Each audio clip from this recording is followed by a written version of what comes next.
Hi, my name is Jay Sugarman, and I want to welcome you to Museum Open House. This ongoing series features and highlights many of the outstanding museums and other cultural institutions. The main purpose of most programs is to inform viewers about current and upcoming exhibits, various programs, resources, and other opportunities that are available for the general public. Today, via Zoom, we're fortunate to have as our guest Andrew Satter. Andrew is the founder, and he now serves as the CEO of Satter and Associates, a New York-based company that provides executive leadership coaching. In addition, Andrew is a highly accomplished photographer. He's here today to inform us about his solo exhibition entitled The Dinah Project, Discovering a Time Past but Not Forgotten, which is on display at the CambridgeSide. On view until May 31st, the exhibition features black and white photographs taken between 1974 and 1977 at the iconic Russ's Kitchenette Diner in East Cambridge. The photographs, many of which have never been exhibited and were presumed lost nearly 3 decades ago, document an important and bygone period of Cambridge's history and culture. During the program, we'll hear why and how the exhibition came about. We'll go on a behind-the-scenes tour, and in the process, come to better understand and appreciate both the community spirit that defined the diner during that era and Andrew's artistry as a photographer. Let's start by meeting Andrew and then hearing all about the Dinah Project. Welcome, Andrew. So delighted to be able to be here. Thank you, Jay. It is an honor. I'm so excited that we're going to be talking today. I had the wonderful opportunity last week to visit CambridgeSide to enjoy both the exhibit and also the wonderful commentary that you provide in the background through video that's recorded that does a Mm, wonderful job guiding visitors through the exhibition. Eager to hear much more about that and have you inform viewers. But before we jump right to that, I think it would be of interest just to briefly hear a little bit more about your background, professional, artistic interests, please. Sure, absolutely. I was born in New Jersey. I grew up there. Uh, and then I went to Hobart College for 2 years. I dropped out, studied in Europe for a semester, traveled around Europe, which informed my photography. Moved to Boston, went to Boston College, and also to ImageWorks Photography School. Tried to be a filmmaker. That didn't quite work out. So instead, I did a startup at age 22, I think. 5 years, we were at the early stages of the running business, putting running races on all over the US and Oh, Bermuda. Um, After 5 years, my business partner and I separated. We went different ways. We had different visions. I got recruited by a big advertising agency, Ogilvy. Worked there for 3 years. Then I woke up one morning and said, I don't want my boss's job, and I definitely don't want hmm. my boss's job. So I quit. And I freelanced for a little bit, and then a relative introduced me to the whole world of executive coaching. Hmm. And I've been doing that for 30 years, and I love that. And I've worked just about every industry there is, but my focus for the past decade has been healthcare.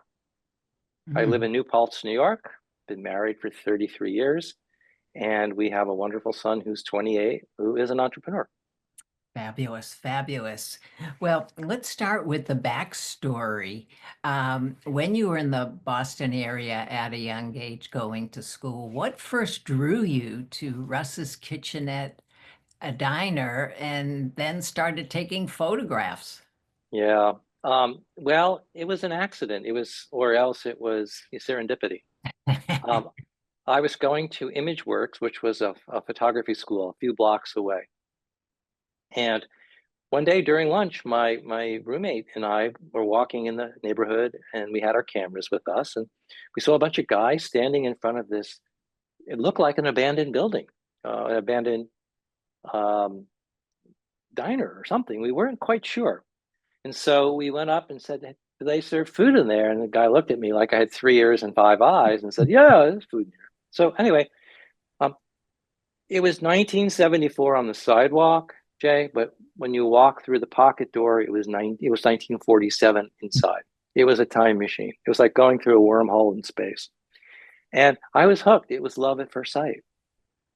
So that's how I was introduced to it. I never, ever, ever imagined that I would go back 2 or 3 times a week for the next 3 years.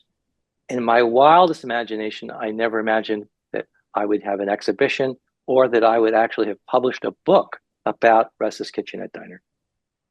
Well, we want to hear about both the exhibition and the book. And as a way to segue, could you share how the exhibition came about in the first place? Sure. Well, the whole project really came about by accident. So I think that there's a recurring theme here, and that's being being aware of possibilities, being open to the unexpected things happening. So in the summer of 2023, my son was visiting our house, and we discovered a box in the basement that, I mean, you look at the box and it was unmarked. I said, "What's that?" And I opened it up, which would be on the next slide. And inside, I said, "Wow, I've been looking for these. These are the contact sheets that I took from Russ's Diner way back when I was a 20-year-old aspiring photographer." And so I found the contact sheets, that I also found a number of silver prints, which would be the next slide, that I had made for a senior project at Boston College. But I couldn't find the negatives. And I said, "Oh my God." I tore the house apart 3 different times, like 3 tornadoes hit the house. And then finally, I discovered the negatives. So I went back, and it just felt like, in a strange way, it felt like home. Mm. Even though I was a stranger, I had long hair, was a hippie, I didn't speak with a Boston accent, and I was walking in this place with a camera around my neck. So some historical context shades. 1974 to 1977 is the time that I was there. The country was in flames. Boston was in flames. Nixon had just resigned. The war in Vietnam had just ended. We were walking out of there with our tail between our legs.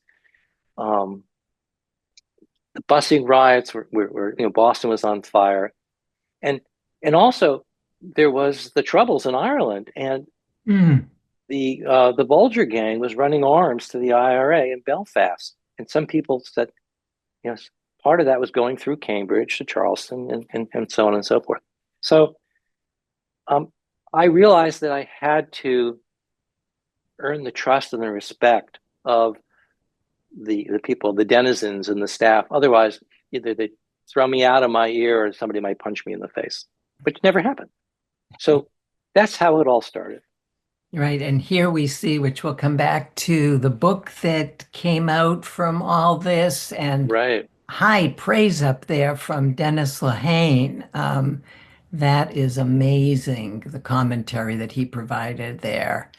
Um, So so grateful for that. He's one of my favorite authors, and again, another you know accident. I'm in a book group, and we were reading Small Mercies, just as I started working on the book in October, and a light bulb went on in my head. I said, "Oh my God, I've got to ask Dennis Lehane for a jacket quote." mm, And I didn't know how to reach him, and then after striking out and scrubbing the web, I went to his literary agent's website and discovered that Dennis's agent is also the agent for a good friend of ours, Dan Fesperman. ah, So I reached out to Dan, and he said, "Use my name, contact Ann Rittenberg, the agent, and just tell her what you want." And it worked out.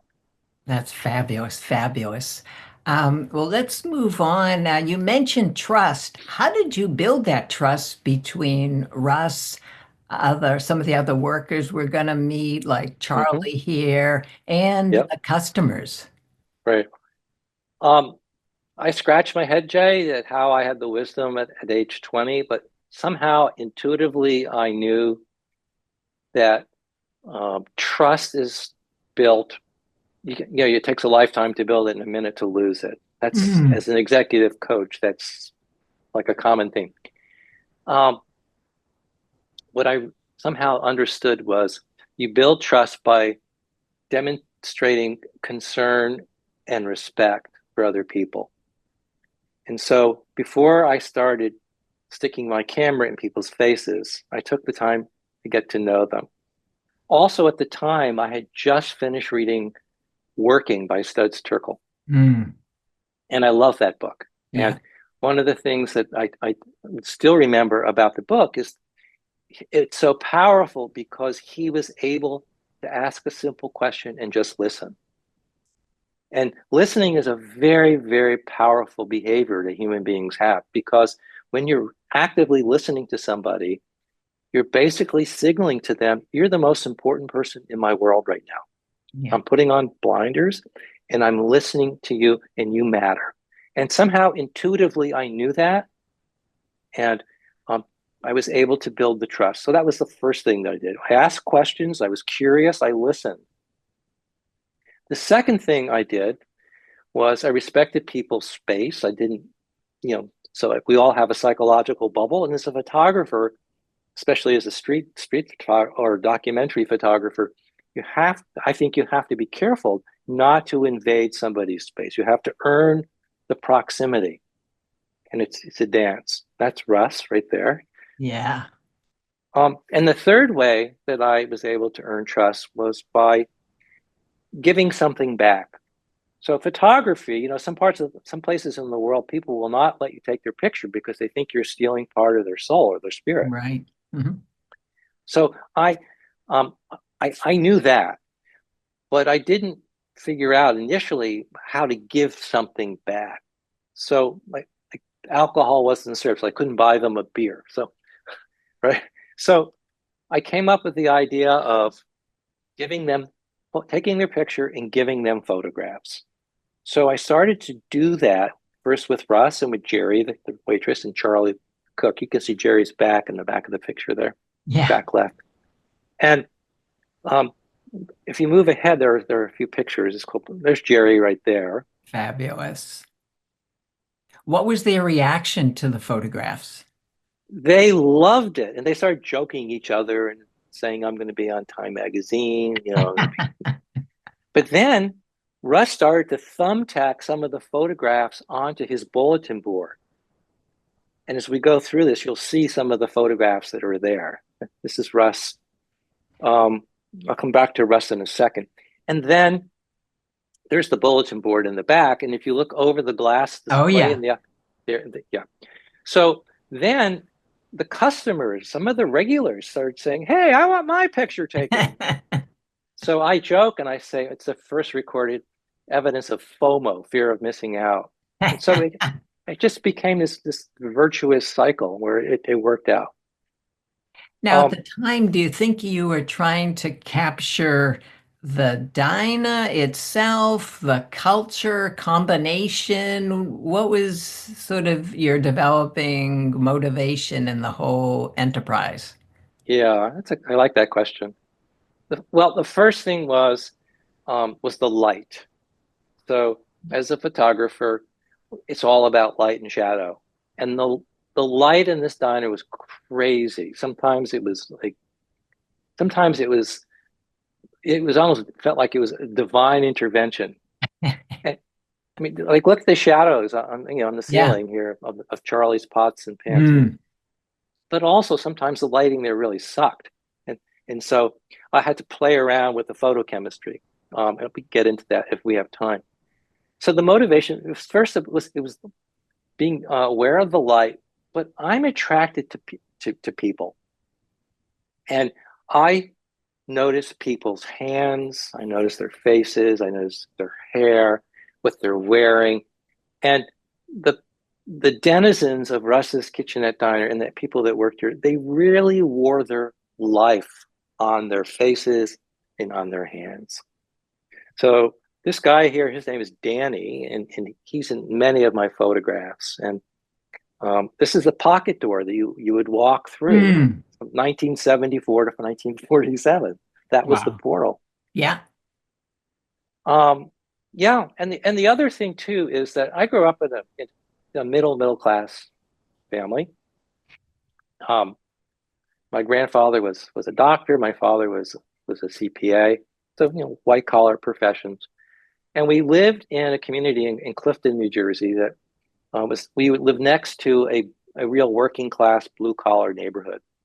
And growing up, I was raised as a Jew, and I was the brunt of anti-Semitism. I got bullied, um, and a lot of it came from the families of people who were truck drivers and police officers and firemen. And that's me when I in 1974.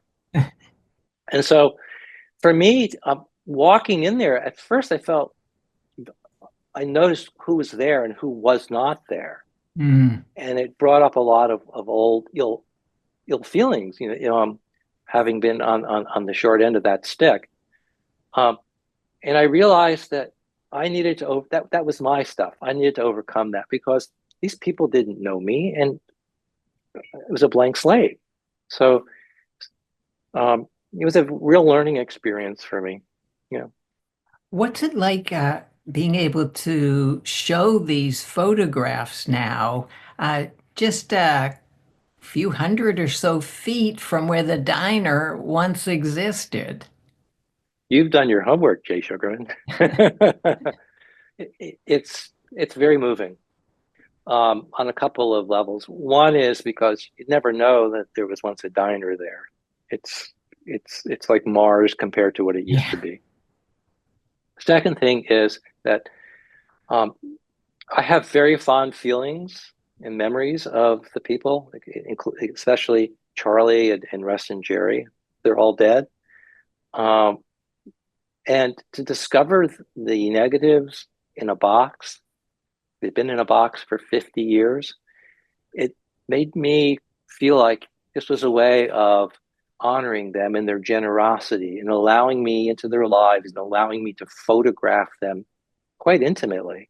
When I say intimately, I mean not like sexually intimately, but in proximity and frequently. Um, it's very moving, very moving. And it also, the other thing is, it reminds me of, there it is on the wall again. It reminds me that, um, I basically stopped taking pictures for 30 years. Mm. And to see this work um, reminds me that I actually was pretty good. And so I have feelings like if I, woulda, coulda, shoulda, if I had continued to photograph with same earnest, earnesty, but same commitment Mm. uh, for my entire life, rather than Yeah. stopping and then revisiting it. You know, I always wonder what could have happened. Sure. Oh, these are fabulous. How did you go about curating from the amount you had down to, I believe it's 41 that are part of the Yeah, exhibit? yeah. It was painful. Rather have a root canal. Um, because it means having to, let go of your darling, the ones that you like and love the most, but just didn't quite work. So part of it was easy. So it's probably about 1,000 photographs, Wow. and of the 1,000, I would say there were 150 contenders, and the contenders either because the other ones, I love this one. This one's called "It's Been a Day." I mean, this guy looks like he needs a drink. I mean, it's, it's And I think we see Ted Williams, or yeah, yes, yeah, yeah, in yeah, the background there. Yeah. yeah. So, and then of the 150, you can go through them and you look at the quality of the images, and then are they unique? Are they hamming it? Always looking for things that are candid. There are a few exceptions, but for the most part, the images, people are not aware that they're being photographed. Mm. Is Yeah, a good example right there. yeah. Love the cigarette machine. It's fabulous. And I liked in some of the earlier ones, seeing the menu and the prices Yeah. were a nice reminder of the times past. Um, Hmm. what are some of the memories or emotions that are most strong for you when you revisit them, either initially or even as we're going through them now? Um, well, one is passage of time. So this, in a way, this I've showed this work to a lot of people, and a very common comment or response is it's timeless, with the exception of the guy with the mullet haircut in the background there. Mm. It's timeless. This could be the 30s, it could be the 40s, it could be the 70s, whatever. Um, Again, the feeling of something that's in a way a little bit of paradise lost. This was a very special place. This was like Cheers without the alcohol, 20 years before Cheers.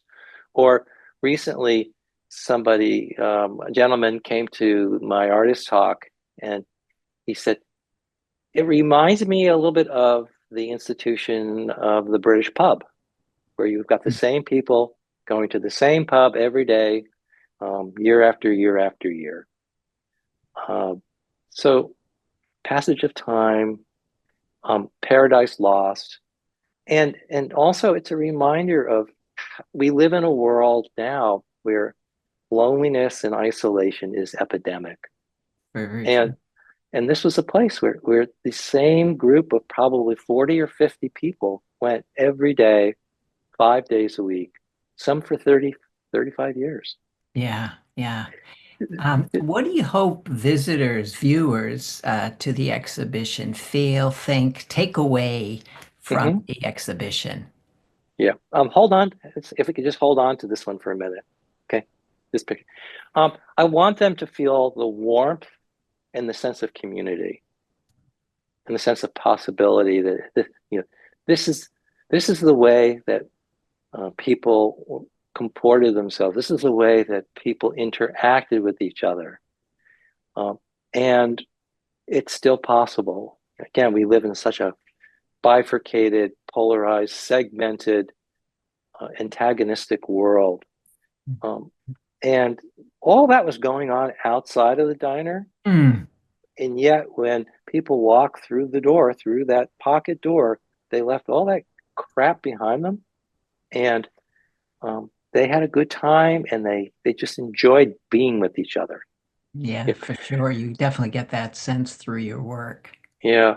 So I just wanted to, since you showing this one, this picture was taken with a 4x5 camera and a Mm. couple of others as well. So the camera was a speed graphics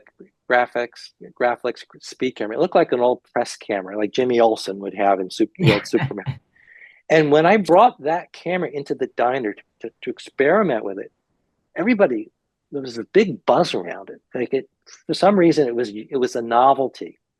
And these guys said, "Hey, we want our picture taken." So there you see Danny in the upper right hand corner, and Yeah. yeah. Um, so anyway, this is one of my favorite pictures, and it's not cropped. So the guy on the right side, the younger guy, that I cropped that in the camera itself. Mm. Mm, Mm. That's You a know, fabulous shot. Fabulous shot.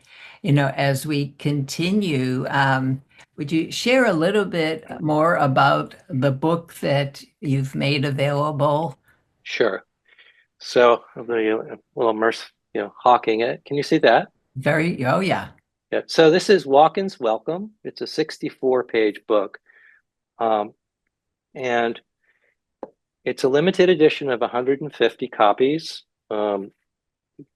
And about 75 copies have already been claimed. So if you're interested, you could go to my website. We'll talk about that later. Um, but the book was my way of, um, shows coming are transient, but a book is more permanent. So it was a way that I could really memorialize the diner, the people, the time, and the work itself. There are two additional features in the exhibit. I'd like you to just share a little bit the two videos that are available. The one that you provide the wonderful context and commentary, and you also referred to David Sutherland and his piece Down Around Here. Right, right. So I live in New Paltz, New York. The exhibit is in Cambridge. And I still work. So it wasn't possible to move to Cambridge for the 2 months that the show is on exhibit. So I figured, well, people will walk in, and if I'm not, that's me with Charlie. Yeah. Um, if I'm not there, or somebody who who doesn't know the story, people will walk in. It's not the same experience. So we created a video. It's an artist talk. The health department would love this one. Um, but that's why the food tasted so good, because it was Russ's cigar ashes. So the video it tells the story of the diner, and then David Sutherland is a brilliant documentary filmmaker who lives in Boston, in the Boston area, and he made a movie about the diner called Down Around Here. And interestingly, he and I were documenting the diner um, for some of the same time, but I would go in the morning and he would go in late in the afternoon. So we actually never met. Mm. I had heard about him, but he had never heard about me. Um, and that's the book cover right there, the pastry display.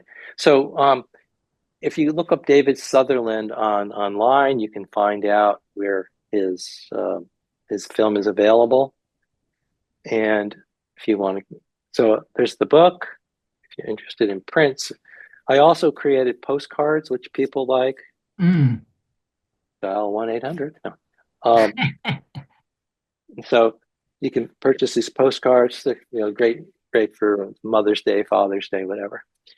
Um, so that's the story. There's one other thing I wanted to say. When I started the project, because of my work as a coach, I help my clients create intentions and goals.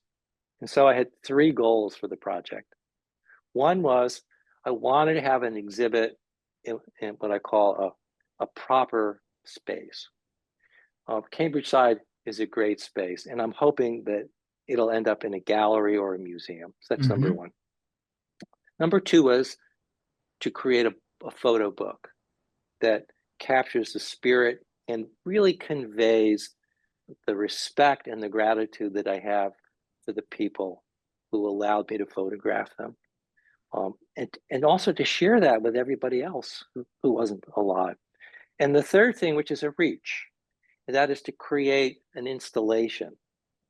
So the thing about the diner is when you walked in, first thing is you would smell the coffee, butter, bacon, and Mhm. cigarettes.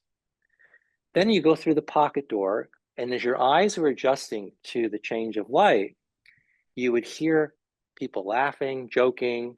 You would hear plates, dishware rattling. You would hear Russ whistling or humming. And then as your eyes finally adjusted, you would see the amazing backlight coming in. So my wish is to create an installation where you walk into a dark room, you smell coffee, Mm. you hear the noise on a soundtrack, and there would be 2 or 3 video screens. One would be um, interviews of surviving people, people who I can identify, Mhm. like a StoryCorps kind of thing. Um, Second is David's film Down Around Here, and the third thing is I helped a friend shoot 400 feet of 16 millimeter black and white film of the diner in 1976. And I got in touch with my friend recently, and she handed me the canister. So Ooh. I want to digitize that and have that looping as well. That's fabulous. Andrew, unfortunately, we have to, that sounds like a wonderful setup. Definitely hope that comes to fruition. Given your background, your entrepreneurial efforts, I have no doubts we'll be able to experience that sometime in the future. But for now, just have to thank you again for the exhibition, for taking the time to share it with us, and want to wish you continued success with future endeavors. Thank you, Jay. Appreciate the opportunity to show you the work and to discuss it. Also want to thank those of you watching for joining us and hope you'll be able to tune in next time.